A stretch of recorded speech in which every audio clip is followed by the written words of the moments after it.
hermanos, es realmente un placer, un privilegio poder llegar hasta ustedes una vez más a través de este medio.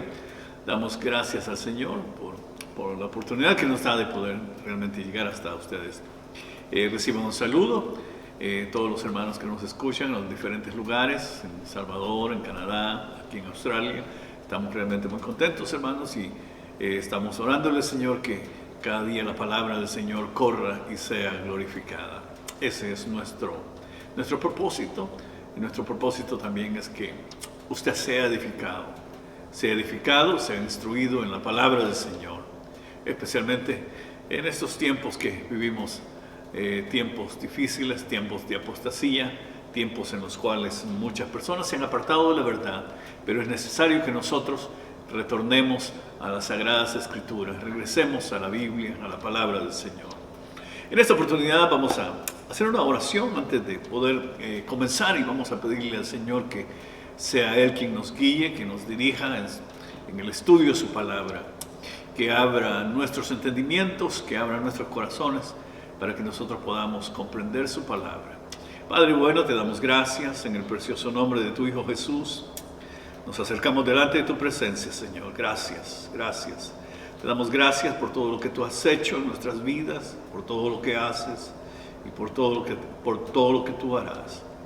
Gracias, Señor Jesús, por morir por nosotros en la cruz del Calvario y derramar tu sangre preciosa por cada uno de nosotros. Gracias, Espíritu Santo, porque vives en nosotros, nos consuelas y nos diriges hacia toda la verdad. Padre bueno, te pedimos que nos dirijas en el estudio de tu palabra y que tú hables a cada una de nuestras vidas. En el precioso nombre de Jesús de Nazaret oramos. Amén, Señor. Y amén. Aleluya. Gloria al Señor. Hablábamos en el estudio anterior que probablemente no hay un tema en escatología que haya provocado tanta confusión o tantas especulaciones a través de toda la historia como la identidad del anticristo. Este líder será definitivamente el hijo de Satanás, será el más atractivo y popular líder que el mundo haya visto. Todos los líderes que pueden haber en el día de hoy quedarán totalmente opacados ante la presencia de este individuo que vendrá. Será un genio intelectual, además un tremendo orador, un genio político, religioso. Sin embargo, será un hombre sumamente arrogante, un hombre orgulloso que se exaltará a sí mismo. Estudiamos que el anticristo comenzará su carrera política como un pacificador. Así vendrá, como un pacificador, trayendo la paz al mundo, solucionando los problemas del mundo a fin de poder engañar al mundo. Tratará inclusive de ganarse el favor de los judíos, del pueblo de Israel, presentándose delante de ellos como el Mesías y haciendo además un pacto, un tratado con ellos de 7 años y permitiéndoles reconstruir su templo, algo que los judíos en el día de hoy, es lo que más anhelan, la reconstrucción de su templo. Además, el anticristo o el falso Mesías les prometerá seguridad contra todos sus enemigos. Esa es otra de las necesidades tremendas del pueblo de Israel en el día de hoy. Seguridad, el estar seguro de todos sus enemigos, definitivamente. Es una de las grandes necesidades del pueblo de Israel en el día de hoy. Por lo tanto, ¿qué tiene que dar Israel a cambio? Israel definitivamente a cambio de eso tiene que recibirlo como el Mesías, aceptarlo como el Mesías. Se firma el trato, se firma el tratado, se firma el pacto. Sin embargo, a la mitad de los 7 años, o 3 años y medio después de la firma de este tratado, de este pacto, el falso Mesías quebrantará el pacto con Israel. Se exaltará a sí mismo como Dios, sentándose inclusive, llegando hasta el templo, entrando hasta el templo y sentándose en el lugar santísimo, demandando ser adorado como Dios. Hablábamos la semana pasada también acerca de los nombres que la Biblia le da a este personaje. La Biblia le llama la simiente de Satanás, el cuerno pequeño, el rey altivo de rostro, el príncipe que ha de venir, el desolador. Todos estos nombres, muchos de ellos están en el libro de Daniel. El hombre de pecado, el hijo de perdición, según 2 Tesalonicenses capítulo 2, el que ha de venir en su propio nombre, el anticristo, según 1 de Juan, realmente, hermanos, y la bestia también, según el libro de Revelación. El nombre anticristo, como dijimos en el estudio anterior, el nombre anticristo en griego en realidad significa un falso Mesías, uno que toma el lugar de el Mesías, o sea, que se hace pasar por el Mesías. Definitivamente una falsificación del verdadero Mesías. En esta oportunidad vamos a estudiar la segunda parte de este falso Mesías. Y vamos a leer 2 Tesalonicenses, capítulo número 2, verso número 3 al 4, dice la palabra del Señor: nadie los engañe en ninguna manera, porque no vendrá, el día del Señor no vendrá, sin que antes venga la apostasía y se manifieste el hombre de pecado, el hijo de perdición, el cual se opone y se levanta contra todo lo que se llama Dios o es objeto de culto, tanto que se sienta en el templo de Dios como Dios, haciéndose pasar por Dios. En los versos 1 al 2 del capítulo 2 de Tesalonicenses, algunos falsos maestros comenzaron a enseñar la doctrina del post-tribulacionismo y les habían dicho a los hermanos de Tesalónica que ellos ya estaban en la tribulación, que el día del Señor ya había venido. Los tesalonicenses estaban preocupados porque creían que se habían quedado, que no habían sido arrebatados a los cielos. Sin embargo, el apóstol Pablo les dice en el verso número 3 que la tribulación no había llegado, que el día del Señor no había llegado aún, ya que 2 eventos deberían de preceder antes del día del Señor. Primero tendría que venir la apostasía mundial, o sea, el apartarse de la fe, el apartarse del conjunto de doctrinas que están establecidas en la palabra del Señor. Habría de venir, cosa que en el día de hoy nosotros ya podemos verlo definitivamente. El mundo religioso prácticamente se encuentra en apostasía. Muchas iglesias que en el pasado predicaron la verdad, predicaron la Biblia, la palabra del Señor, prácticamente en el día de hoy se han apartado. Estamos viviendo tiempos de apostasía mundial.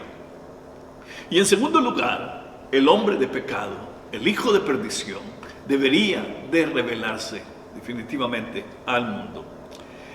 Pablo no nos dice exactamente cómo el Mesías, o el falso Mesías, se va a revelar. Solamente dice que el día del Señor no puede venir hasta que se manifieste el hombre de pecado, el hijo de perdición. Sin embargo, otros pasajes en la Biblia indican que la revelación de este personaje ocurrirá cuando este falso Mesías firme un pacto con el pueblo de Israel, iniciando de esta manera la tribulación. La relación entre el falso Mesías y el comienzo de la tribulación la encontramos en el libro de Daniel, en el capítulo número 9, en el verso 27, donde dice la palabra del Señor: y por otra semana confirmará el pacto con muchos. A la mitad de la semana hará cesar el sacrificio y la ofrenda. Este verso es parte de la famosa profecía de las 70 semanas de Daniel. Todo el contexto de esta profecía comienza en el verso 24 y continúa hasta el verso 27. De acuerdo con la profecía, un periodo de 70 semanas, o sea, 490 años, se ha decretado sobre el pueblo de Israel, con el propósito de traer el cumplimiento toda la historia y la profecía. Debemos de tener bien claro una cosa, hermanos, y es esta: que la profecía de las 70 semanas es específicamente para Israel. Cuando Gabriel le habla a Daniel, le dice: 70 semanas están determinadas para tu pueblo, o sea, para el pueblo de Israel. O sea que definitivamente esto no tiene que ver absolutamente nada con los pueblos gentiles. Es el trato de Dios con el pueblo de Israel. Y nosotros definitivamente necesitamos verlo desde ese punto de vista. Por eso es tan importante, hermanos, que Israel tiene que ser introducido definitivamente para estudiar la profecía bíblica. Debemos de introducir a Israel. De lo contrario, toda la profecía, si no introducimos a Israel dentro de la profecía bíblica, no tendrá sentido, no tendrá definitivamente ningún sentido, no encajará definitivamente, porque Israel definitivamente, básicamente es el reloj profético de Dios, cuando Dios vuelva definitivamente a tratar con el pueblo de Israel. En base a estas 70 semanas, que son básicamente de años, durante las primeras 69 semanas, o sea, 483 años, Jerusalén sería reconstruida. Todo esto es definitivamente después de la cautividad babilónica. El verso número 25 establece que durante este periodo el pueblo de Israel experimentaría tiempos de angustia. También dice que al final de las 69 semanas se introduce de repente un gran espacio. Entre las 69 semanas y la semana 70 definitivamente hay un gran espacio, ya que definitivamente hay un lapso de tiempo bastante grande. Durante este periodo, tres cosas deberían de ocurrir. Primero, se quitaría la vida al Mesías, príncipe, o sea, al verdadero Mesías. Segundo, Jerusalén y el templo serían destruidos. Y tercero, un gran periodo de desolación continuaría. Todo eso definitivamente se ha cumplido. Los tres aspectos, estos tres eventos definitivamente se han cumplido de una manera impresionante. El Mesías príncipe, nuestro Señor Jesucristo, fue muerto en la cruz del Calvario. Jerusalén y el templo fueron destruidos en el año 70 después de Cristo.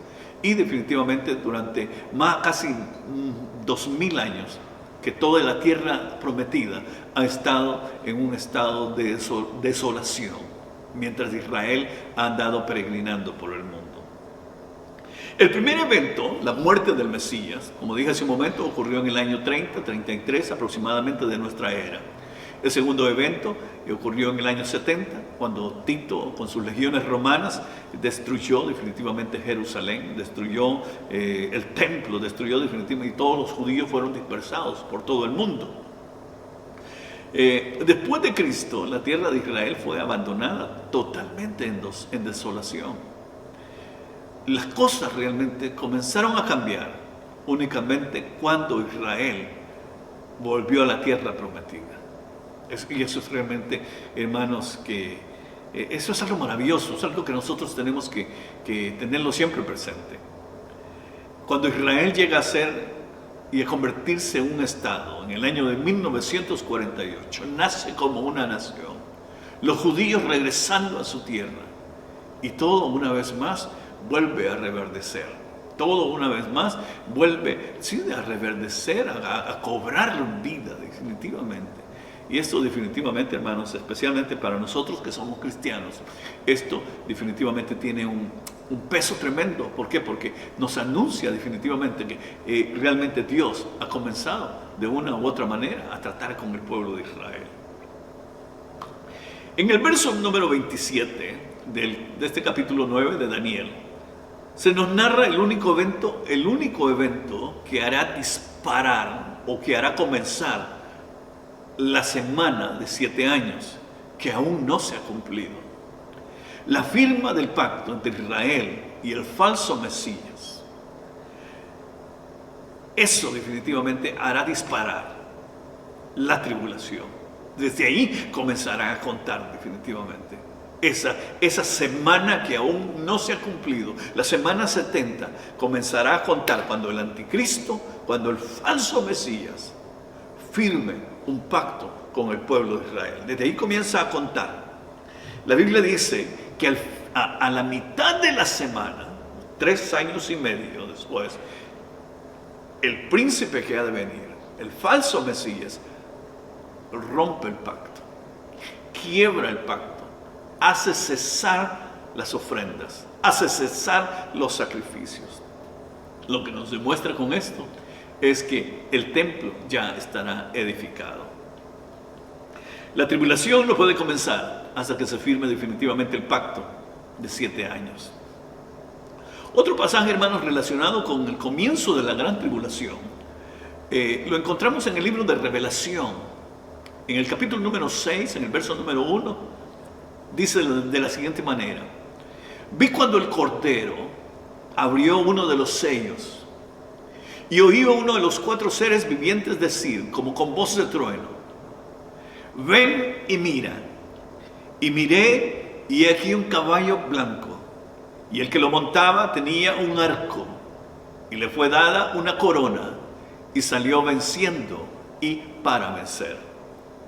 El jinete en el caballo blanco, que salió venciendo y para vencer, es el falso Mesías, es el anticristo.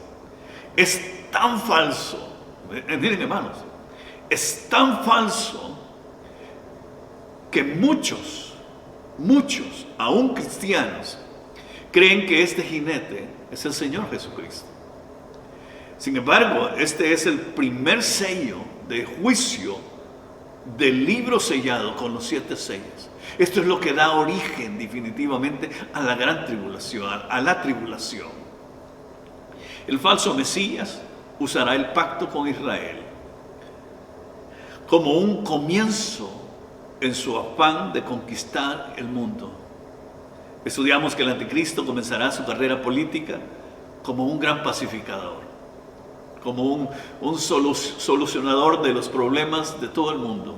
Solucionará los problemas de la guerra, los problemas de hambre, los problemas económicos del mundo, pero nada más momentáneo. Así como su paz no será perdurable, sino que será nada más momentánea. Todo lo que él hará será momentáneo definitivamente. Vendrá imitando al verdadero Mesías. Vendrá en caballo blanco, con un arco, lo único que no tiene flechas, con una corona, significa dominio, y saliendo vencedor y para vencer, o sea, conquistando al mundo. Este personaje definitivamente engañará a todas las naciones, engañará a Israel, engañará a todo el mundo. Gracias a Dios no engañará a la iglesia, porque realmente la iglesia ya no estará en esta tierra. Nosotros habremos realmente partido con el Señor en el arrebatamiento de la iglesia. Veamos también el levantamiento del Mesías, del falso Mesías. El falso Mesías aceptará la oferta que el verdadero Mesías, o que no sea nuestro Señor Jesucristo, rechazó cuando el diablo le ofreció los reinos del mundo con la condición que lo adorara. El verdadero Mesías, nuestro Señor Jesús, rechazó la oferta del diablo, citando definitivamente la palabra del Señor, citando la palabra de Dios y estableciendo la realidad y el hecho que el único que se debe adorar es al Dios Altísimo. Cuando esta oferta sea aceptada por el anticristo, marcará el principio de su levantamiento y de su dominio político y religioso, comenzando a dominar sobre todo el mundo, porque la Biblia dice que se le dará dominio sobre toda tribu, sobre todo pueblo, sobre toda lengua, sobre toda nación. Eso es tremendo, hermanos. Hay varios pasajes en la Biblia que nos hablan definitivamente del levantamiento de este personaje a nivel mundial, en donde recibirá definitivamente un poder tremendo. En el libro de Daniel, en el capítulo número 8, en el versículo número 23, la palabra del Señor nos dice: y al fin del reinado de estos, cuando los transgresores lleguen al colmo, se levantará un rey altivo de rostro y entendido en enigmas, y su poder se fortalecerá, mas no con fuerza propia, y causará grandes ruinas, y prosperará, y hará arbitrariamente, y destruirá a los fuertes y al pueblo de los santos. Con su sagacidad hará prosperar el engaño en su mano, y en su corazón se engrandecerá, y sin aviso destruirá a muchos y se levantará contra el príncipe de los príncipes, pero será quebrantado, aunque no por mano humana. Y nos sigue diciendo Daniel en el capítulo número 11, verso 36. Y el rey hará su voluntad, y se ensoberbecerá y se engrandecerá sobre todo Dios. Y contra el Dios de los dioses hablará maravillas, y prosperará hasta que sea consumada la ira. Porque lo determinado se cumplirá. Del Dios de sus padres no hará caso, ni del amor de las mujeres, ni respetará a Dios alguno, porque sobre todo se engrandecerá, mas honrará en su lugar al Dios de las fortalezas, Dios que sus padres no conocieron. Lo honrará con oro y plata, con piedras preciosas y con cosas de gran precio. Con un Dios ajeno se hará de las fortalezas más inexpugnables y colmará de honores a los que le reconozcan, y por precio repartirá la tierra. Veamos qué nos dicen estos versos. Hay varias cosas en estos versos que hemos leído, en estos pasajes que hemos leído, que son realmente muy interesantes. Número 1, será un rey altivo del rostro.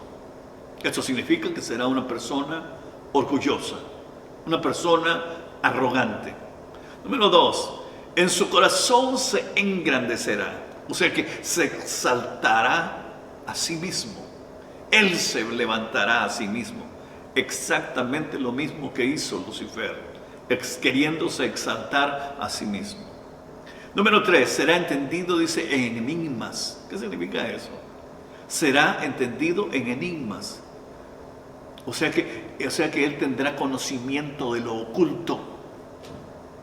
Eso es tremendo. Tendrá conocimiento de lo oculto, entendido en enigmas. Un brujo, en otras palabras. Hará su voluntad. Él no hará la voluntad de otra persona, él hará su voluntad. Opuesto definitivamente a nuestro Señor Jesucristo, que dice que Jesucristo vino a hacer la voluntad del Padre. Número 5, prosperará y destruirá a los fuertes y al pueblo de Israel. Perseguirá definitivamente en el tiempo de la gran tribulación. Perseguirá a todos aquellos que adoren a Dios, a todos aquellos que se conviertan a Cristo durante la tribulación. Los perseguirá. Y perseguirá definitivamente al pueblo de Israel para querer destruirlo. Capítulo número 6 dice que se engrandecerá, dice, sobre todo Dios. Número 7, hablará blasfemias contra Dios. Eso es lo que significa que hablará maravillas contra Dios. O sea que blasfemará contra el nombre de Dios. Número 8, honrará al Dios de las fortalezas. Número 9, su poder se fortalecerá, mas no con fuerza propia. ¿De dónde sacará sus fuerzas? No con fuerza propia. Se fortalecerá, mas no con fuerza propia.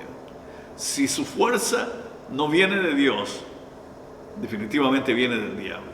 O sea que el diablo le dará su poder. Se levantará contra el Señor Jesucristo y será destruido sobrenaturalmente cuando Jesucristo regrese en gloria.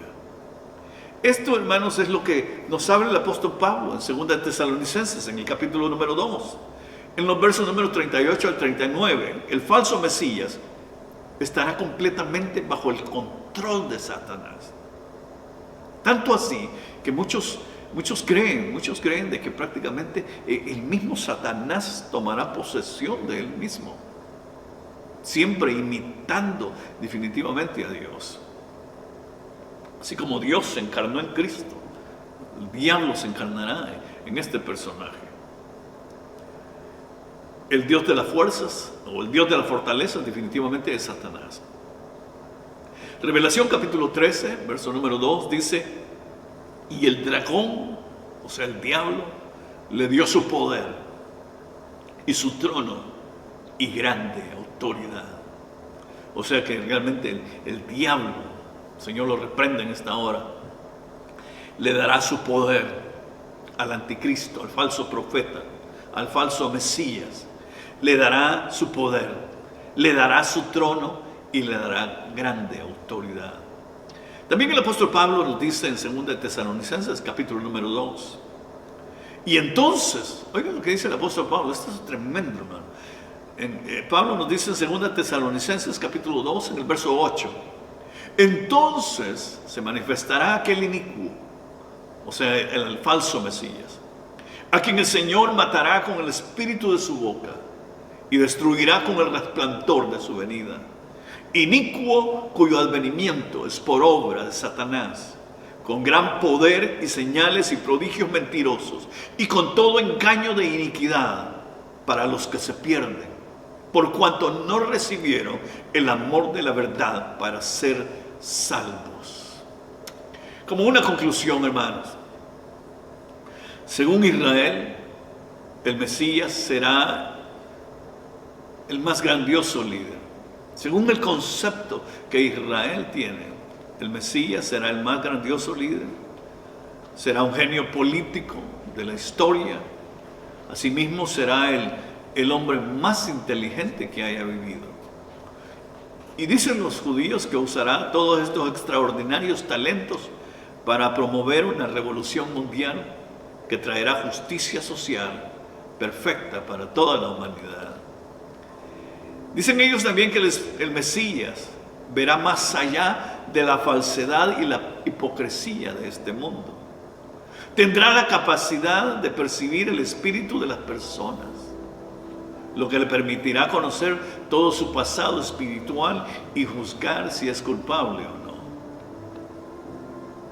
Dicen también los judíos, los rabinos, que supervisará, cuando el Mesías venga, supervisará la reconstrucción de Jerusalén, incluyendo el tercer templo. Restaurará el sistema de ofrendas y sacrificios de acuerdo con la ley de Moisés. A medida que se desarrollen los poderes del Mesías, dicen ellos, también crecerá su fama. El mundo comenzará a reconocer su profunda sabiduría y vendrá en busca de su consejo. Le enseñará luego a la humanidad a vivir en paz. Los hombres ya no se dedicarán a la guerra ni se prestarán para ella. Como predijo el profeta, Jerusalén se convertirá en el centro de adoración e instrucción para toda la humanidad. Aunque muchas de estas cosas,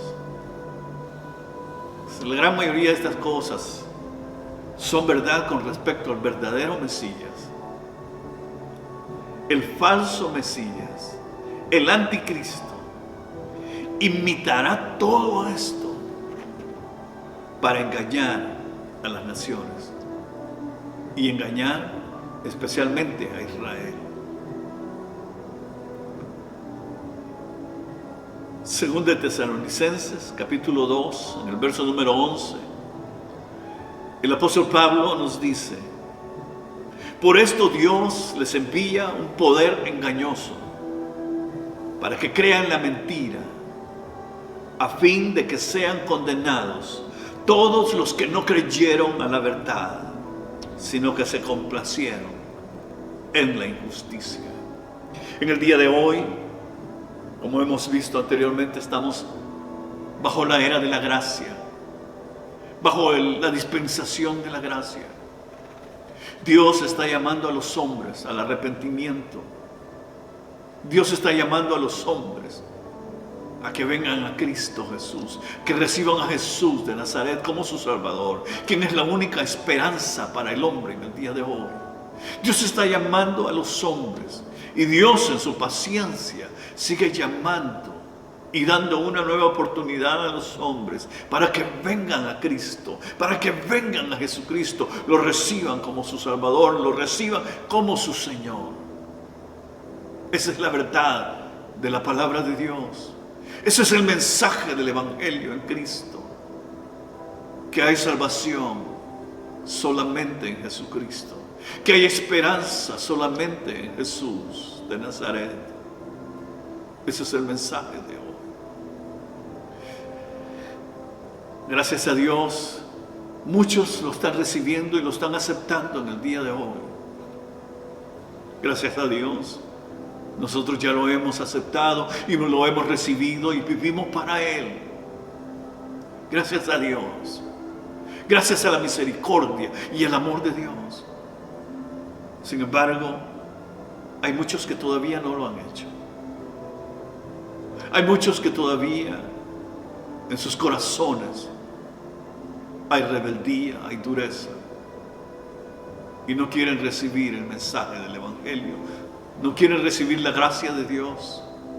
No quieren vivir para Dios. No quieren recibir a Jesucristo. No quieren saber absolutamente nada de Él. No quieren creer a la verdad. No quieren creer al Evangelio. Por eso es que la palabra del Señor y el apóstol Pablo dice, por esto Dios permite. Dios va a permitir que un poder engañoso venga sobre el mundo. Y ese poder engañoso es el poder engañoso que traerá el falso Mesías, el anticristo. El apóstol dice, para que crean la mentira, a fin de que sean condenados todos los que no creyeron a la verdad, sino que se complacieron en la injusticia. Si tú no has recibido a Jesucristo como tu suficiente Salvador, como tu Señor, esta es una buena oportunidad para que tú lo hagas, para que tú abras tu corazón y recibas a Jesucristo y vivas para Él. Que le pidas que perdone todos tus pecados, que le des gracias por morir por ti en la cruz de Calvario y que comiences a vivir para Él. Ese es el llamado del Evangelio. Ese es el llamado de Dios para cada una de nuestras vidas, para cada uno de los seres humanos. Yo te invito en esta oportunidad, si tú no lo has hecho, que en esta hora tú abras tu corazón a Jesucristo y lo recibas como tu único y suficiente Salvador. Que le pidas perdón de todos tus pecados, pero que le pidas también que te limpie con su sangre preciosa y que te llene con su Espíritu Santo. La decisión es tuya. La Biblia dice, he aquí, hoy es el día de la salvación. Hoy es el día de tu salvación. Recibe a Jesucristo como tu Salvador personal. Si ya lo recibimos, vivamos para Él. Entreguémosle más nuestras vidas. Entreguémosle más nuestro corazón. Sirvámosle más. Vivamos para Él. Consagremos nuestra vida más y más al Señor. Padre bueno, te damos gracias por tu infinita misericordia, por tu infinita bondad. Damos gracias, oh Padre eterno, porque tú nos has revelado tu palabra. Nos has revelado la verdad. Y te damos gracias porque tú has obrado en nuestros corazones para que nosotros creamos y veamos en Jesús de Nazaret nuestra única esperanza. Gracias, Señor. Ayúdanos a permanecer firmes en esa fe, Señor. Ayúdanos a permanecer firmes en esa esperanza de gloria. Bendice a tu pueblo, bendice a tus hijos, Señor. Fortalece, Señor, a aquel que está débil. Anima a aquel que duda. Llena con tu Espíritu Santo a tu pueblo y a cada uno de tus hijos. Y te pedimos, Padre, en esta hora, que tú, Señor, redargullas, que tú obres en la vida de todos aquellos que aún no te han recibido. Ten misericordia de ellos, Señor. Ten misericordia de ellos. Y permite, Señor, que ellos puedan ver la luz, que ellos puedan ver en Jesucristo tu gloria y la única esperanza para este mundo. Padre eterno, muchas gracias. Gracias, Señor. Gracias te damos, Señor amado, en el nombre precioso de Jesús de Nazaret, el verdadero Mesías, el Rey de Israel. Gracias te damos, Señor, en el nombre precioso de Jesús de Nazaret. Amén, Señor. Y amén. Gloria al Señor. Dios les bendiga a todos, hermanos. Realmente ha sido un placer, un privilegio tremendo poder llegar hasta ustedes. Dios les bendiga, Dios les guarde. Cuídense mucho. Solo queremos informarles, hermanos, que el próximo domingo estaremos también predicando una vez más la palabra del Señor. A los hermanos también queremos informarles que estamos reunidos a través de Zoom el día viernes a las 7 de la noche. Y también queremos agradecerles a todos los hermanos que han hecho llegar sus ayudas, sus víveres para aquellos jóvenes que estamos ayudándoles. Muchas gracias, hermanos. Dios les bendiga. Dios les va a multiplicar rica y abundantemente. Porque todo lo que nosotros hacemos por el Señor no es en vano. Dios les bendiga. Dios les guarde. Aleluya. El Señor te bendiga y te guarde. El Señor haga resplandecer su rostro sobre ti y tenga de ti misericordia. El Señor alce sobre ti su rostro y ponga en ti paz. Maranata, hermanos.